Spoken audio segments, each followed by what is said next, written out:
안녕하세요. 깊이 있는 지식과 따뜻한 통찰을 나누는 시간입니다. 오늘 우리는 성경의 한 페이지를 펼쳐 그 속에 담긴 오래된 지혜가 오늘을 살아가는 우리에게 어떤 의미를 주는지 함께 묵상해 보고자 합니다. 본격적인 이야기에 앞서 잠시 여러분께 부탁의 말씀을 드립니다. 만약 오늘 우리의 이야기가 여러분의 마음에 작은 울림을 준다면 좋아요와 공유를 통해 이 은혜를 주변 분들과 함께 나누어 주시길 바랍니다. 또한 저희 채널을 구독해 주시면 앞으로도 계속해서 귀한 지혜의 여정에 동행하실 수 있습니다. 여러분의 작은 참여가 저희에게는 이 사역을 이어갈 수 있는 큰 힘이 됩니다. 이 영상을 보시는 모든 분들의 삶에 하나님의 평안과 축복이 가득하기를 기도합니다. 오늘 우리가 함께 읽고 나눌 말씀은 시편 127편입니다. 이 시편의 부제는 솔로몬의 시, 성전에 올라가는 노래라고 되어 있습니다. 성전에 올라가는 노래란 과거 이스라엘 백성들이 절기마다 예루살렘 성전을 향해 순례의 길을 오르며 불렀던 노래들을 의미합니다. 수많은 순례자들이 예루살렘을 향해 걸으며 마음을 가다듬고 하나님을 예배할 준비를 하며 이 노래들을 불렀던 것이죠. 그런데 시편 127편은 처음 읽으면 조금 고개를 갸웃하게 만듭니다. 순례의 노래라고 하기에는 그 내용이 다소 독특하기 때문입니다. 오늘 우리는 이 시편의 깊은 의미를 탐색하며 이 말씀이 21세기를 살아가는 우리, 특히 가정과 자녀 문제로 고민하는 우리에게 어떤 놀라운 통찰을 주는지 발견하게 될 것입니다. 먼저 시편 127편 말씀을 함께 읽어보겠습니다. 여호와께서 집을 세우지 아니하시면 세우는 자의 수고가 헛되며 여호와께서 성을 지키지 아니하시면 파수꾼의 깨어있음이 헛되도다. 너희가 일찍이 일어나고 늦게 누우며 수고의 떡을 먹음이 헛되도다.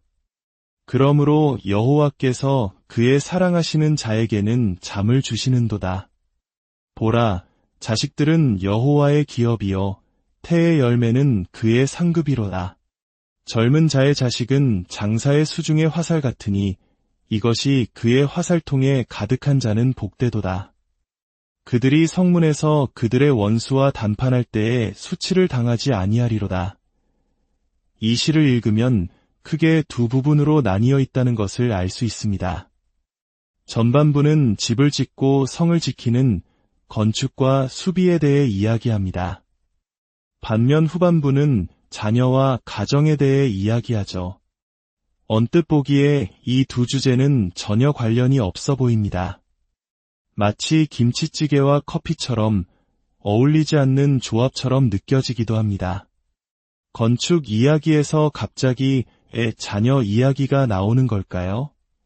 이 수수께끼를 풀기 위해 우리는 이 노래를 불렀던 순례자들의 입장이 되어보아야 합니다. 그들은 지금 어디로 가고 있습니까? 바로 예루살렘 성전입니다.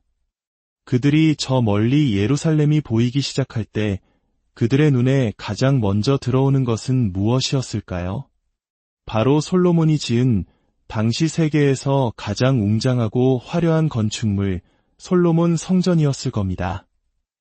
황금과 백향목으로 지어진 그 거대하고 눈부신 성전의 모습을 보며 순례자들은 경외감에 휩싸였을 것입니다. 전 세계의 어떤 부유한 왕도 예루살렘에 와서는 그 장엄한 광경에 입을 다물지 못했습니다. 바로 그 순간 순례자들은 이 노래를 부릅니다. 여호와께서 집을 세우지 아니하시면 세우는 자의 수고가 헛되며 이 노래는 그들의 시선을 눈앞의 화려한 성전 건물에서 그 성전을 세우게 하신 하나님께로 돌리게 합니다. 위대한 건축물은 솔로몬의 능력을 자랑하는 기념비가 아니다. 만약 하나님께서 함께하지 않으셨다면 이 모든 것은 헛된 노동에 불과했을 것이다. 솔로몬 자신도 이 시를 통해 고백하는 것입니다. 이 성전은 나의 위대함이 아니라 우리가 섬기는 하나님의 위대하심을 보여주는 증거라고 말입니다. 그렇다면 이 깨달음이 어떻게 자녀 이야기로 이어지는 것일까요? 여기에 바로 시편 127편의 핵심 메시지가 담겨 있습니다. 전반부가 눈에 보이는 물리적인 집, 즉 성전과 성을 세우는 것에 대한 하나님의 주권을 이야기했다면 후반부는 그 집을 채우는 내용물, 즉 가정과 자녀를 세우는 것에 대한 하나님의 주권을 이야기합니다. 이 두 부분은 완벽한 평행 구조를 이루고 있습니다. 여호와께서 집을 세우지 아니하시면 세우는 자의 수고가 헛되라. 이 말씀은 동시에 이렇게 들립니다. 여호와께서 가정을 세우지 아니하시면 부모의 모든 수고가 헛되라. 하나님을 알지 못하는 사람들도 집을 짓고 도시를 세우고 자신의 업적을 지키기 위해 불안 속에서 잠 못 이루며 애를 씁니다. 하지만 하나님께서 함께하지 않는 수고는 결국 무너질 것이라고 성경은 말합니다. 그러나 하나님께서는 그분을 신뢰하는, 사랑하는 자에게 잠, 즉 평안을 주십니다. 하나님의 주권 안에서 참된 안식을 누리기 때문입니다. 이 원리는 자녀에게도 그대로 적용됩니다. 보십시오. 자식들은 여호와의 기업이요 태의 열매는 그의 상급이로다. 자녀는 우리가 만들어내는 작품이 아니라 하나님께서 우리에게 맡기신 기업이며 허락하신 상급입니다. 마치 용사의 손에 들린 화살처럼 자녀는 가정을 지키고 미래를 여는 힘이 됩니다. 이 화살이 가득한 자, 즉 자녀의 복을 받은 자는 원수 앞에서도 부끄러움을 당하지 않을 것이라고 약속합니다. 이는 하나님을 신뢰하는 자에게 주어지는 궁극적인 평안과 승리를 상징합니다. 결국 이 시편이 전하는 메시지는 명확합니다. 하나님은 모든 생명의 설계자이시며 건축가이시다. 이 진리를 더 깊이 이해하기 위해 우리는 성경 전체를 아우르는 구속사적인 관점에서 이 시편을 바라볼 필요가 있습니다. 왜 자녀가 그토록 중요한 기업이며 상급일까요? 첫째, 자녀는 인류를 향한 하나님의 첫 번째 명령, 즉 생육하고 번성하여 땅에 충만하라는 창세기 한 장의 문화명령을 성취하는 통로입니다. 하나님의 형상을 닮은 사람들이 온 땅에 가득하여 하나님의 영광을 드러내는 것, 이것은 자녀를 통해 이루어집니다. 둘째, 자녀는 타락한 인류에게 주신 첫 번째 복음, 창세기 3장 15절의 약속을 떠올리게 합니다. 하나님께서는 뱀의 후손과 여자의 후손 사이에 적대감을 두시고 여자의 후손이 뱀의 머리를 상하게 할 것이라고 약속하셨습니다. 이것은 장차 여인의 몸을 통해 구원자가 오실 것이라는 최초의 메시아 예언입니다. 이 약속 이후 이스라엘 백성에게 모든 아이의 탄생은 단순한 가족의 기쁨을 넘어 이 구원의 약속이 어떻게 성취될지에 대한 기대를 품게 했습니다.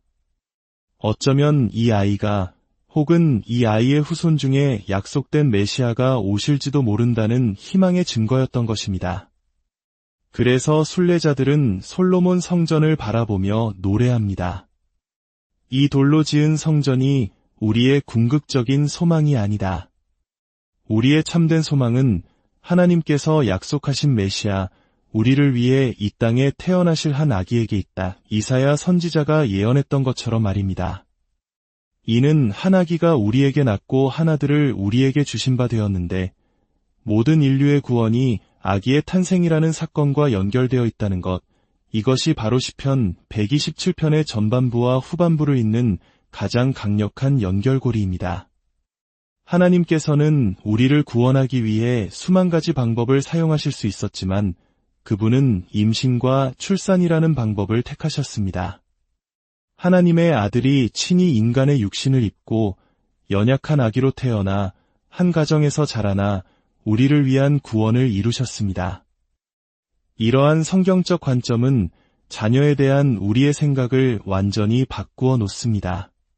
첫째, 우리는 하나님께서 우리에게 자녀를 주셔야 할 의무가 없다는 사실을 깨달아야 합니다. 만약 자녀가 의무적으로 주어지는 것이라면 성경은 자녀를 기업, 상급, 선물이라고 표현하지 않았을 것입니다. 누군가에게 당연히 받아야 할 것을 받는 것은 선물이 아닙니다. 우리는 종종 나는 좋은 사람이니까, 나는 신실한 기독교인이니까 하나님께서 나에게 자녀를 주셔야만 해라고 무의식 중에 생각합니다. 그래서 자녀가 생기지 않으면 마치 하나님이 자신의 의무를 다하지 않은 것처럼 원망하며 분노의 주먹을 쥐기도 합니다. 그러나 자녀는 하나님의 주권적인 선물입니다. 둘째, 자녀는 그 존재 자체로 축복입니다. 이 사실을 진정으로 이해하려면 첫 번째 진리, 즉 자녀가 의무가 아닌 선물이라는 것을 먼저 깨달아야 합니다. 성경은 건강한 자녀, 똑똑한 자녀, 말 잘 듣는 자녀만이 축복이라고 말하지 않습니다. 그냥 자녀가 축복이라고 객관적인 진리로 선포합니다. 물론 우리 사회는 자녀를 축복보다는 부담으로 여기는 경향이 강합니다.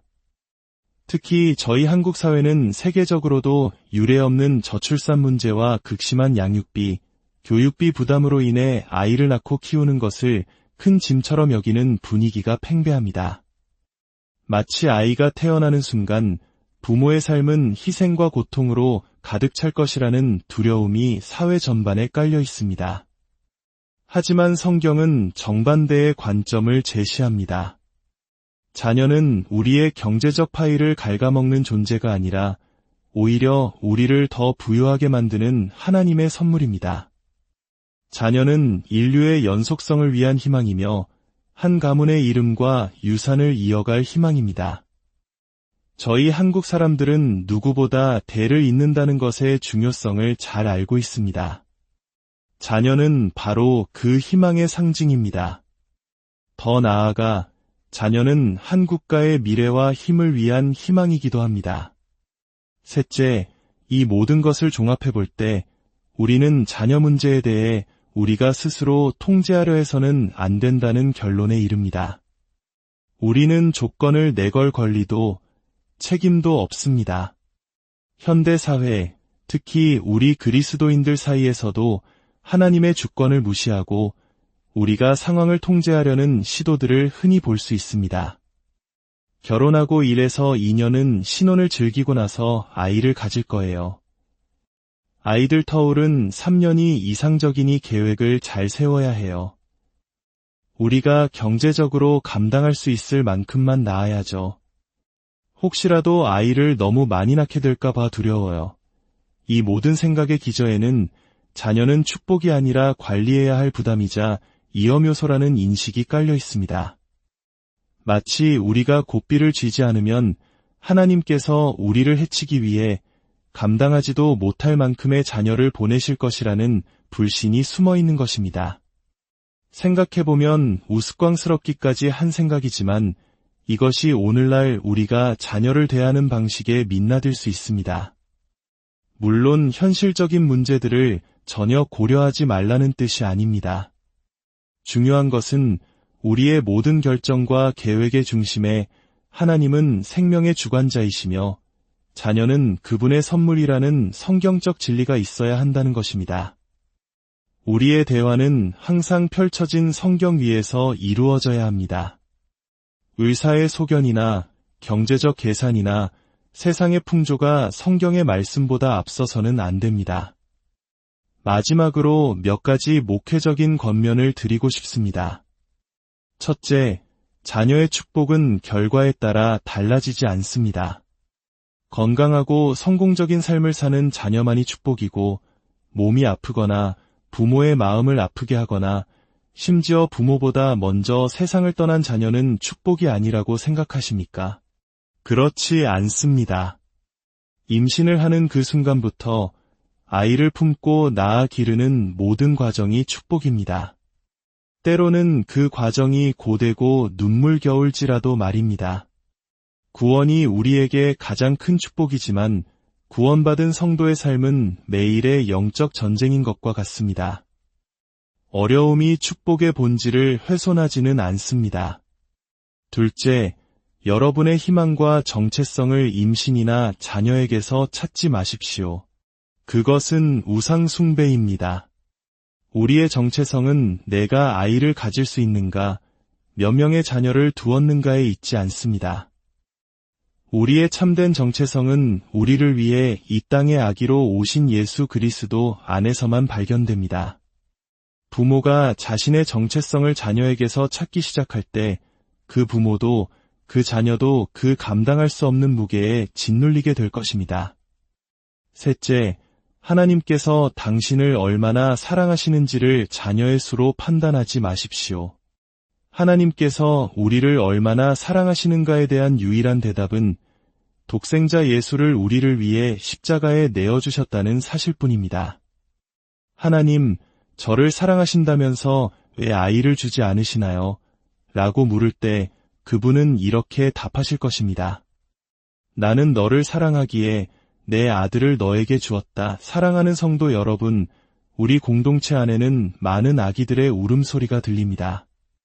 하나님께서 많은 자녀들을 허락하신 분들은 오랫동안 자녀를 위해 기도했지만 아직 응답받지 못한 형제자매들의 아픔을 깊이 헤아리는 민감함과 긍휼함을 갖기를 바랍니다.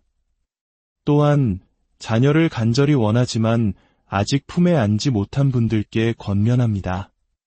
여러분의 슬픔과 간절함이 다른 이들이 받은 축복을 함께 기뻐해주지 못하게 만드는 걸림돌이 되지 않도록 마음을 지키십시오. 우리는 우는 자들과 함께 울어야 하고 기뻐하는 자들과 함께 기뻐해야 합니다. 이것이 그리스도 안에서 한몸된 우리가 함께 살아가는 방식입니다. 결론적으로 우리가 자녀에 대해 생각할 때마다 우리의 마음은 항상 한 아기에게로 향해야 합니다. 이는 한 아기가 우리에게 낳고 한 아들을 우리에게 주신 바 되었는데 바로 예수 그리스도입니다. 그분의 탄생이 있었기에 다른 모든 탄생이 진정한 의미와 소망을 가질 수 있게 되었습니다. 우리의 유일한 희망은 동정녀에게서 나시고 죄 없는 삶을 사시고 우리를 위해 십자가에서 죽으시고 사흘 만에 부활하셔서 지금도 하나님 우편에 앉아 계시며 장차 산 자와 죽은 자를 심판하러 다시 오실 예수 그리스도께 있습니다. 우리의 참된 화살통을 채우는 것은 자녀의 수가 아니라 바로 이 예수 그리스도를 향한 믿음입니다.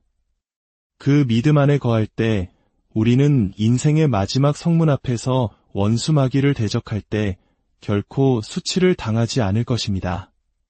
함께 기도하겠습니다. 사랑과 은혜의 하나님 아버지, 우리가 너무나도 자주 읽고 들었지만 그 깊은 의미를 온전히 깨닫지 못했던 시편 127편의 말씀을 통해 오늘 저희에게 큰 깨달음을 주시니 감사합니다. 하나님께서 집을 세우지 않으시면 우리의 모든 수고가 헛됨을 고백합니다. 저희의 가정과 자녀 또한 우리의 힘이 아닌 오직 하나님의 주권적인 은혜로 세워지는 선물임을 믿습니다.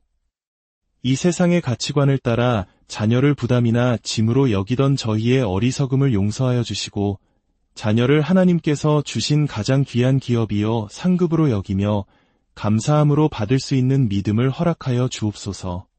자녀를 위해 기도하는 가정들 위에 긍휼을 베푸시고 이미 자녀를 허락받은 가정들에는 하나님의 지혜로 양육할 힘을 더하여 주시옵소서.